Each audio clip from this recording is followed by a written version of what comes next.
ایرانی supreme leader Mujtaba خامنائی نے امریکہ کے ساتھ براہ راست مذاکرات کرنے اور کسی حتمی معاہدے تک پہنچنے پر آمادگی ظاہر کر دی۔ اسرائیلی میڈیا کا بڑا دعویٰ، سپریم لیڈر مجتبیٰ خامنائی نے ایران کے شرائط پر جنگ جلد ختم کرنے پر اتفاق کیا ہے۔ ایرانی وزیر خارجہ عباس عراقچی نے امریکی خصوصی اسٹیو وٹکوف کو خفیہ رابطے کے دوران ایرانی سپریم لیڈر کے مذاکرات پر آمادگی کے بارے میں بتایا۔ پاکستان خود کو امریکہ اور اسرائیل کی ایران کے خلاف جاری کشیدگی کے خاتمے کے لیے ایک اہم ثالث کے طور پر پیش کر رہا ہے۔ برطانوی جریدے فائنینشل ٹائمز کا دعویٰ، عاصم منیر اور ڈونلڈ ٹرمپ کے درمیان ٹیلی فونک رابطہ پاکستانی حکام کے ایرانی قیادت اسٹیو وٹکوف اور جیرڈ کشنر سے بھی پس رابطے ہوئے۔ ٹرمپ کی ایران پر حملے مؤخر کرنے کی بات، تہران سے مثبت مذاکرات کا بھی دعویٰ کر دیا۔ پاکستان کی ثالثی کی کوششوں اور ٹرمپ کے سوشل میڈیا پلیٹ فارم پر بیان کے بعد تیل کی قیمتوں میں بھی کمی کے درمیان کوئی براہ راست تعلق ہے یا نہیں؟ وائٹ ہاؤس کا اس حوالے سے مزید تفصیلات دے۔ ایران کا امریکہ اور اسرائیل پر 18ویں میزائل لہر کا آغاز، تل ابیب سمیت امریکی فوجی اڈے نشانہ بنے۔ 78ویں لہر میں اسرائیلی اور خطے کے امریکی اہداف کو نشانہ بنانے کا اعلان۔ ایلات، ڈیمونا اور تل Aviv per multi war had missile اور ڈرون حملوں کا دعویٰ۔ عماد اور قطر میزائل کے استعمال کی تصدیق۔ امریکی فوجی اڈے بھی نشانے پر آ گئے۔ فورسز کے تاحال مکمل متحرک نہ کرنے کا اشارہ، ضرورت پر شامل کرنے کی دھمکی دے دی۔ ڈونلڈ ٹرمپ کو ایرانی فوج کا پیغام، کہا آسمان کی طرف دیکھو، بڑا سرپرائز۔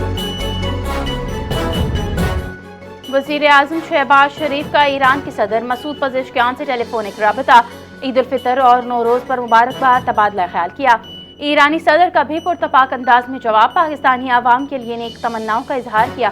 پاکستان کا ایرانی عوام سے یکجہتی کا اظہار، شہباز شریف کا خلیجی صورتحال پر تشویش، مذاکرات کی ضرورت پر زور۔ وزیر اعظم نے کہا اختلافات کو پرامن طریقے سے حل کیا جائے۔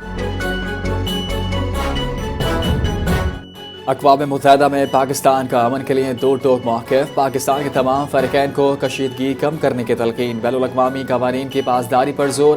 اقوام متحدہ میں پاکستان کے مستقل مندوب عاصم افتخار نے کہا کہ پاکستان تنازعات کے پرامن حل کے فروغ دینے والے تمام اقدامات کی حمایت جاری رکھے گا۔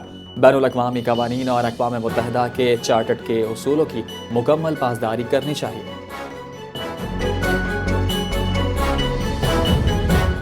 بحرین نے سلامتی کونسل میں آبنائے ہرمز میں طاقت کے استعمال کی تجویز پیش کر دی۔ مسودہ قرارداد میں تمام ضروری اقدامات کی اجازت کی سفارش کی گئی۔ امریکہ اور خلیجی ممالک کی حمایت کا امکان، قرارداد کی منظوری کے امکانات کم ہیں۔ بحری اتحاد کے ذریعے آبنائے ہرمز میں جہاز رانی کے تحفظ کی بھی تجویز پیش کی گئی۔ فرانس متبادل قرارداد تیار کرنے میں مصروف ہے۔ عراق کے صوبہ انبار میں امریکی فضائی حملے، الاشد الشبی کے کمانڈر سعد الباجی شہید، 10 جنگجو ہلاک، 30 شدید زخمی۔ پاپولر موبلائزیشن فورسز کے ہیڈ کوارٹر کو نشانہ بنایا گیا۔ فضائی حملے کمانڈرز کی میٹنگ کے دوران ہوئے۔ الاشد الشبی میں ایران نواز گروپ بھی شامل۔ حملوں کے بعد مشرق وسطیٰ میں کشیدگی میں اضافہ ہونے کا خدشہ ظاہر کیا گیا ہے۔ امریکہ ایران مذاکرات کے لیے پاکستان، ترکیہ اور مصر متحرک ہو گئے۔ عالمی خبر رساں اداروں کی تصدیق، اسلام آباد میں اعلیٰ سطح ملاقات کا امکان۔ ترجمان دفتر خارجہ طاہر حسین اندرابی کی CNN سے گفتگو، کہا اگر فریقین رضامند ہوں تو پاکستان مذاکرات کی میزبانی کے لیے ہر وقت تیار ہے۔ ٹرمپ کے مذاکرات کے دعوے، ایران کی تردید، آبنائے ہرمز بند کرنے کا ایرانی اندیہ۔ برطانوی اخبار کے مطابق پاکستان خود کو ایک اہم ثالث کے طور پر پیش کر رہا ہے۔ جنوبی کوریا کے وزیر خارجہ کا ایران کے وزیر خارجہ عباس عراقچی سے رابطہ، مشرق وسطیٰ کی موجودہ صورتحال اور آبنائے ہرمز پر تبادلہ خیال۔ خطے میں کشیدگی میں کمی پر زور، جنوبی کوریا نے ایران سے اپیل کی کہ آبنائے ہرمز کی گزرگاہ کو مکمل فعال رکھا جائے۔ آبنائے ہرمز میں پھنسے جہازوں کی حفاظت کو یقینی بنانے کی ہدایت۔ جنوبی کوریا کا عالمی بحری نقل و حرکت اور سلامتی کے تحفظ پر زور دیا۔ ایران ڈیل کے لیے بےتاب ہے، تہران میں رجیم چینج جیسی صورتحال ہے، ٹرمپ نے دعویٰ کر دیا۔ کہا ایران کے ساتھ تعمیری بات چیت ہوئی۔ بجلی گھروں پر حملے 5 روز کے لیے مؤخر کر دیے گئے۔ ایران افزودہ یورینیم حوالے کرے اور دوبارہ حاصل نہ کرے۔ مشتبہ خامنئی کو نشانہ نہ بنانے کی خواہش ہے، زندہ ہونے پر بھی لا علمی کا اظہار کر دیا۔ اسرائیل تازہ پیش رفت پر خوش، ممکنہ معاہدہ خطے کے لیے فائدہ مند قرار۔ مشرق وسطیٰ میں امن کی خواہش، ایٹمی ہتھیاروں کی مخالفت اور مذاکرات میں پیش رفت کا دعویٰ۔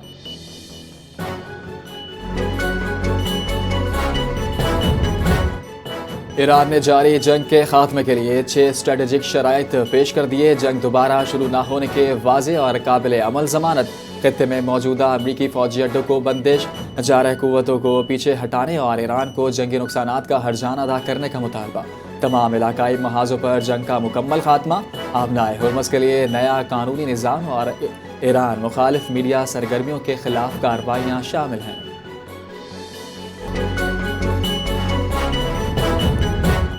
صدر مملکت آصف علی زرداری کی معاشی پالیسیوں میں عوامی ریلیف کو ترجیح دینے کی ہدایت۔ وزیر داخلہ محسن نقوی، وزیر خزانہ محمد اورنگزیب اور دیگر وزراء کی صدر مملکت سے ملاقات، امن و امان اور معاشی صورتحال پر تفصیلی تبادلہ خیال۔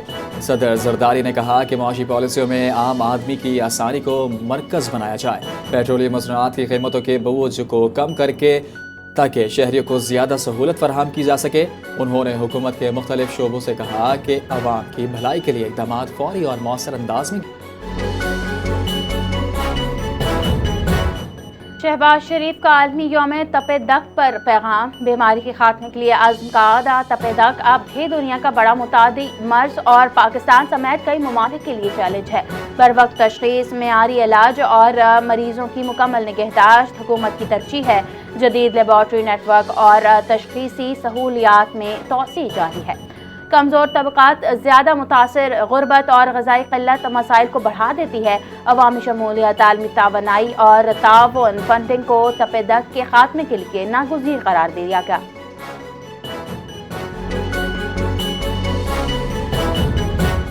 مریم نواز کا عالمی یوم ٹی بی پر خصوصی پیغام، صحت مند پنجاب کے لیے ٹی بی کے خلاف جنگ جیتنا ناگزیر قرار۔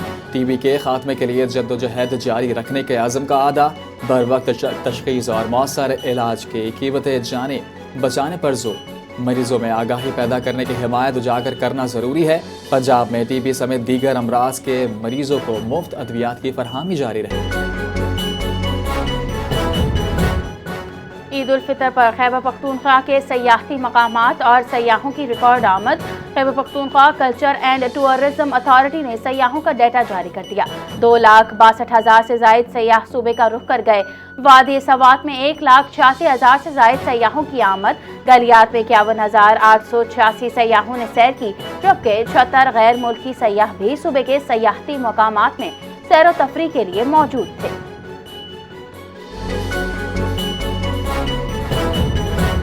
یوم پاکستان پر گلگت بلتستان میں شاندار ریلیوں کا انعقاد، مختلف مکتب فکر کے افراد اور نوجوانوں کی بھرپور شرکت، افواج پاکستان سے والہانہ محبت اور یکجہتی کا اظہار۔ پرچم کشائی کی تقریبات میں قومی پرچم کو سلامی دی گئی۔ ریلیوں میں پاکستان اور پاک فوج کے حق میں فلک شگاف نعرے، ملک کی سلامتی اور استحکام کے لیے عزم کا ادا۔ یوم پاکستان کے موقع پر بلوچستان بھر میں جوش و جذبے کے ساتھ تقریبات کا انعقاد کیا گیا۔ ایف سی بلوچستان نارتھ کے زیر انتظام شہریوں اور نگر میں ریلیاں نکالی گئیں۔ پرچم کشائی کی پروقار تقریبات میں قومی پرچم کو سلامی دی گئی۔ شہریوں نے ملک کی ترقی، امن و خوشحالی کے لیے دعائیں کیں۔ عوام نے یوم پاکستان کے موقع پر متحد ہو کر دشمن کو پیغام دیا۔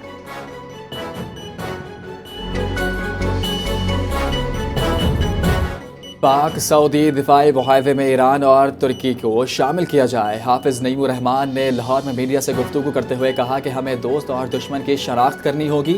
پاک ایران گیس پائپ لائن پر فوری کام شروع کرنے کی ضرورت ہے۔ سولر پر شفٹ ہونے کے بعد پالیسی تبدیلی پر تنقید، کہا پاکستان کے پاس صرف 28 دن کا آئل موجود ہے۔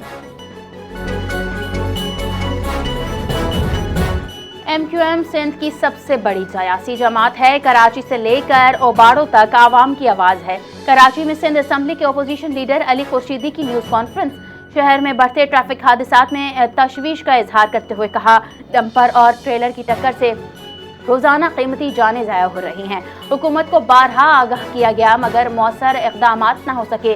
لوگوں کی اموات پر بات کرنا سیاست نہیں، حکومت ان حادثات پر قابو پانے میں ناکام نظر آ رہی ہے۔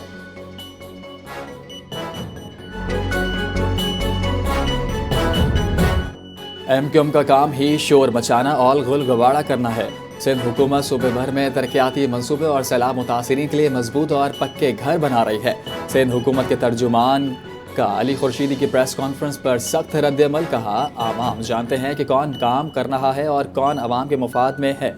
حکومت سندھ بھر میں جس طرح کام کر رہی ہے اور ایم کیو ایم کو ہضم نہیں ہو رہا۔ اربوں روپے کے منصوبے کراچی کے عوام کے لیے جاری ہیں۔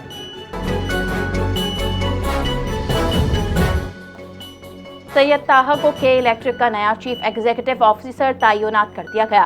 سید طاہا سابقہ طور پر پی ایس او میں ایم ڈی اور سی ای او رہ چکے ہیں۔ کے الیکٹرک میں سید طاہا نے چیف ڈسٹرکٹ ڈسٹریبیوشن آفیسر کے طور پر خدمات انجام دی۔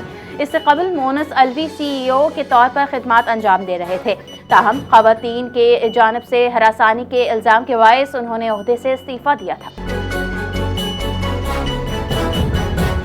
چیف سیکرٹری سندھ آصف حیدر شاہ کی زیر صدارت بارشوں سے متعلق اہم اجلاس۔ سندھ بھر کے انتظامیہ کو ہائی الرٹ رہنے کا حکم، افسر کو 7 روز تک فیلڈ میں موجود رہنے کی ہدایت۔ پی ڈی ایم اے کو فوری ایڈوائزری جاری کرنے کی ہدایت۔ نکاسی آب، ٹریفک اور بل بورڈز کے خلاف ہنگامی اقدامات کی ہدایت۔ عوامی آگاہی مہم اور پیشگوئی کی تیاری یقینی بنانے پر زور۔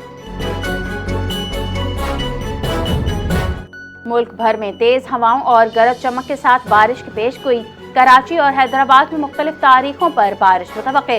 سندھ کے بالائی اضلاع میں بھی بارش کا امکان۔ بلوچستان اور خیبر پختونخوا میں بارش کی پیش گوئی کی گئی۔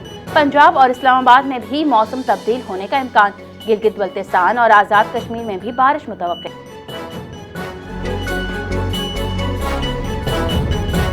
عالمی ادارہ صحت نے 2025 میں پاکستان کو دنیا کا سب سے زیادہ اسموگ زدہ ملک قرار دے دیا۔ رپورٹ کے مطابق خطرناک چھوٹے ذرات کی مقدار عالمی حد میں 13 گنا زیادہ۔ 143 ممالک اور خطوط سے 130 نے اسموگ کے حوالے سے ہدایت پر عمل نہیں کیا۔ سب سے زیادہ آلودہ ممالک کی فہرست میں پاکستان پہلے، بنگلہ دیش دوسرے اور تاجکستان تیسرے نمبر پر ہے۔ دنیا کے 25 سب سے آلودہ شہروں میں زیادہ تر بھارت، پاکستان اور چین شامل۔ اور پی ایس ایل لیگ 11 کا آفیشیل ترانہ ریلیز کر دیا گیا۔ پی ایس ایل 11 کے آفیشیل ترانے میں عاطف اسلم، آئمہ بیگ اور صابری سسٹرز نے آواز کا جادو جگایا۔ پی ایس ایل 11 کے اینتھم کا تھیم بیٹ پر کھیلیں گے رکھا گیا ہے۔ پی ایس ایل 11 کا آغاز 26 مارچ سے قذافی اسٹیڈیم میں ہوگا۔ لاہور اور کراچی 22 میچز کی میزبانی کریں گے۔